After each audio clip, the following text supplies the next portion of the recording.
RAPE rape यानी बलात्कार। लगभग हर दिन किसी न किसी अखबार के किसी न किसी पन्ने पर किसी न किसी कोने में कहीं ना कहीं ये घिनौना शब्द दिख जाता है लिखा हुआ, बलात्कार, रेप, दुष्कर्म।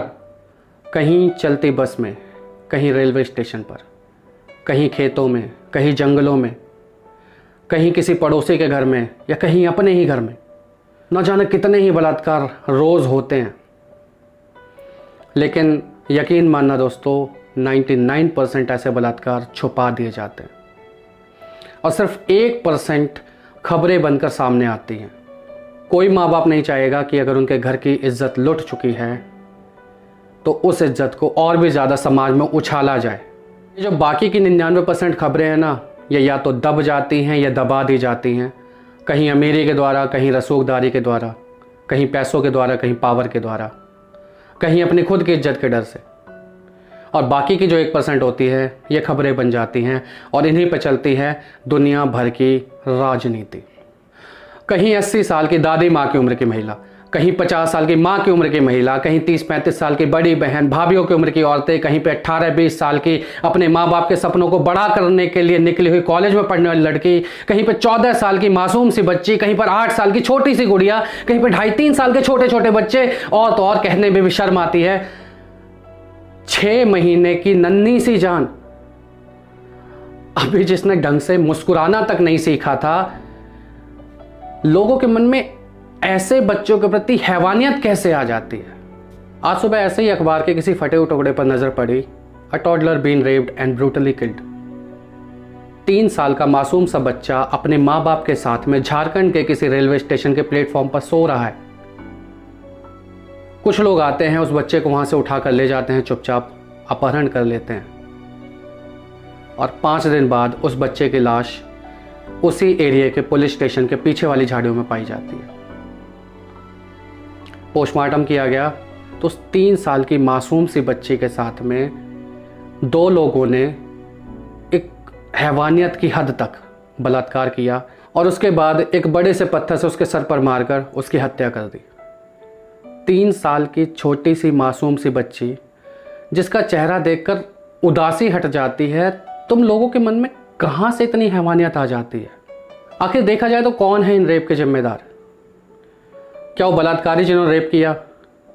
क्या वो माँ बाप जिम्मेदार हैं जो उस बच्चे को ऐसे ही छोड़ दिया, जिन्होंने हालांकि अपने साथ सीने से चिपका के सुलाया था उसको?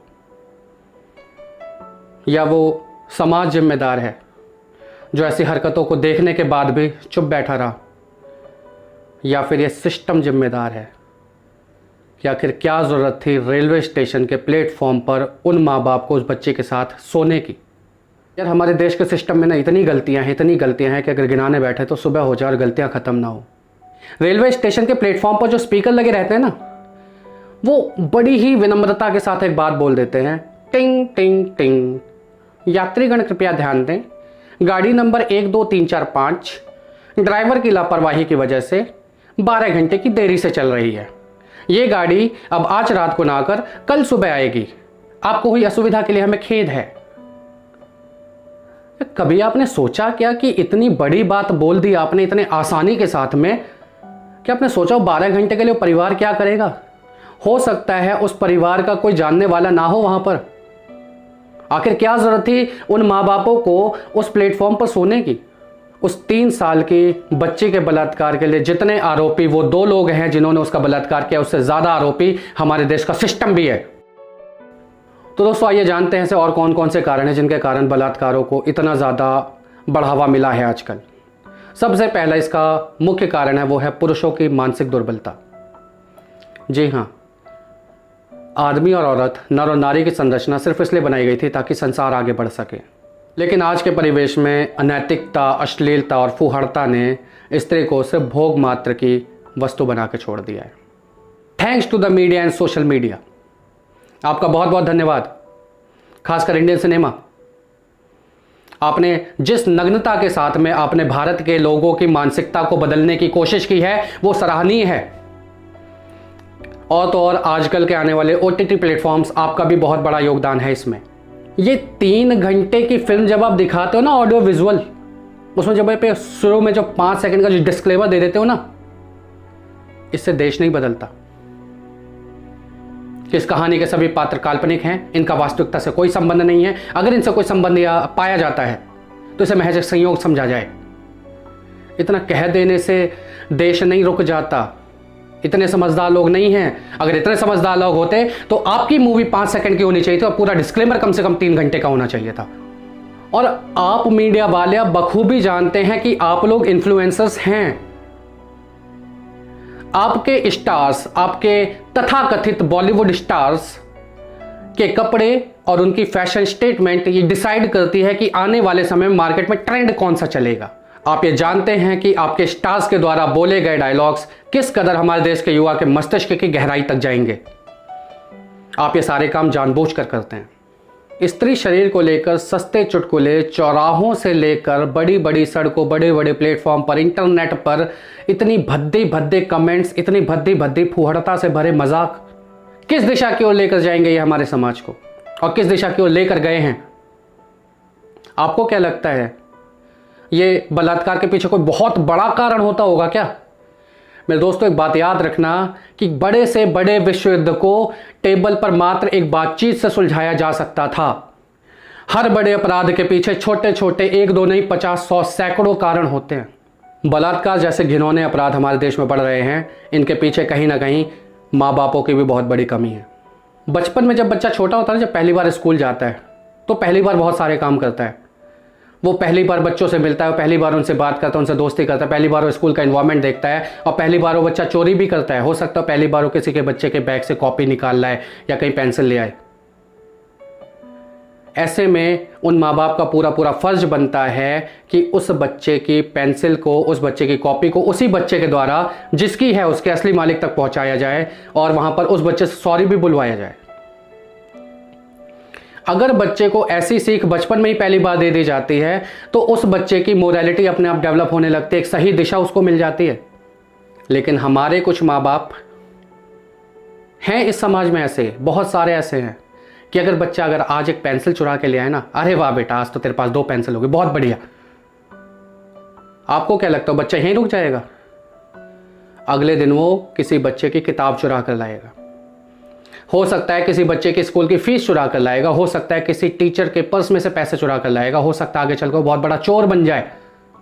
और इस तरह कुछ माँ बाप अपने बच्चों को छोटी छोटी चीज़ों पर ना रोकते हुए समाज के लिए एक बहुत ही खतरनाक अपराधी विकसित करते हैं।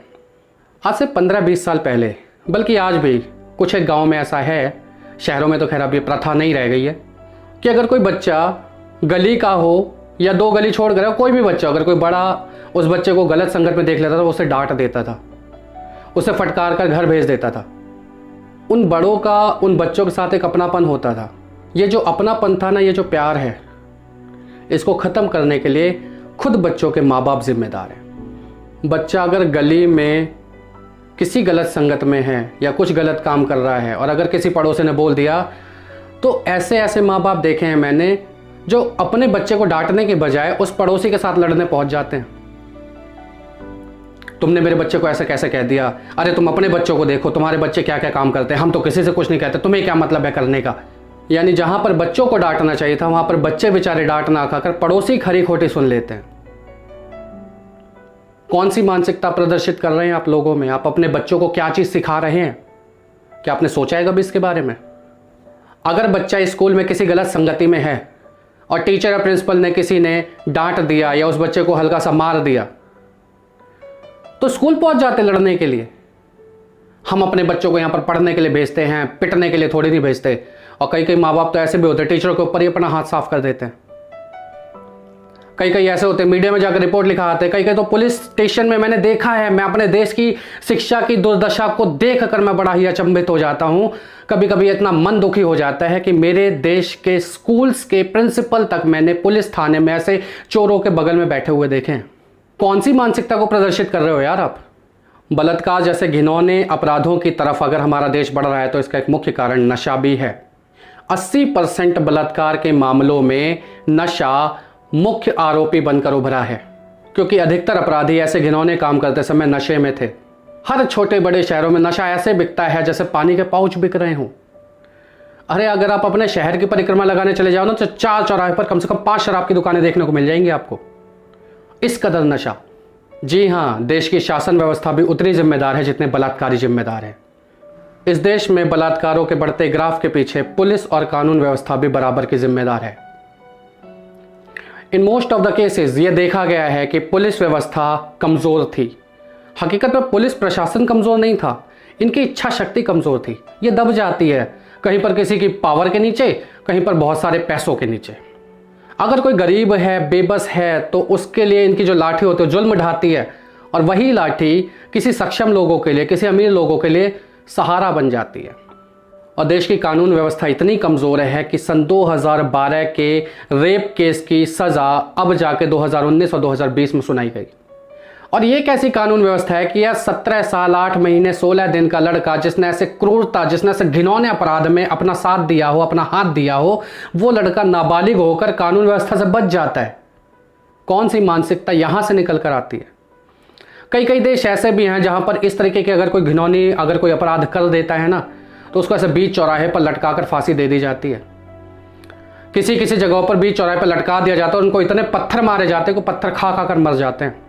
और हमारे देश में तारीख पर तारीख, तारीख पर तारीख, तारीख पर तारीख मिलती जा रही है साहब, लेकिन इंसाफ नहीं मिलता, मिलती है तो सिर्फ तारीख। और ऐसे घिनौने अपराधों के पीछे एक बहुत बड़ा कारण है हमारे देश की कमज़ोर महिलाएं। यहाँ पर देश की महिलाओं की जिम्मेदारी बनती है कि वो अपने बच्चों को लड़ना सिखाएं। अगर आप उनको पढ़ना सिखा रहे हैं, लिखना सिखा रहे हैं, तो लड़ना भी सिखाओ, साथ ही साथ संस्कार भी दें। गोल रोटी बनाना सीख लेगी बाद में, पहले उसको जो समाज की जो गोलाई है ना, ये जो दरिंदगी है, इससे लड़ना सिखाओ। उनको ताकत दो, शारीरिक भी मानसिक भी। वो फिजिकल भी उतनी स्ट्रांग होनी चाहिए जितनी मेंटल स्ट्रांग होनी चाहिए। अकेले किसी जगह पर जाना कोई बहादुरी का काम नहीं है, लेकिन अगर उस जगह पर कुछ गलत होना है, वहां पर उस गलत पर आवाज उठाना बहादुरी का काम है। ये बात ध्यान रखना कि अगर महिला अकेली है और डरी सहमी है, तो ऐसे लोग ऐसी महिलाओं को और ज्यादा परेशान करते हैं। ये बात भी ध्यान रखना कि कोई भी पुरुष चाहे कितना भी ताकतवर क्यों ना हो, वो किसी महिला के कठोर आत्मविश्वास का सामना नहीं कर सकता है। द्वंद्व कहां तक पाला जाए, युद्ध कहां तक टाला जाए। द्वंद्व कहां तक पाला जाए, युद्ध कहां तक टाला जाए, तू भी है राणा का वंशज, फेंक जहां तक भाला जाए। दोस्तों, इन्हीं शब्दों के साथ में आज की वीडियो को हम यहीं पर विराम देते हैं। ये वीडियो आपको कैसे लगी कमेंट सेक्शन में जरूर बताइएगा। अगर अच्छी लगी हो तो इसे शेयर कर दीजिएगा। बोलने के लिए शब्द बहुत सारे, लेकिन समय बहुत कम है। मिलते हैं आपसे अगले किसी वीडियो में और किसी नए टॉपिक के साथ। तब तक के लिए जय हिंद, वंदे मातरम।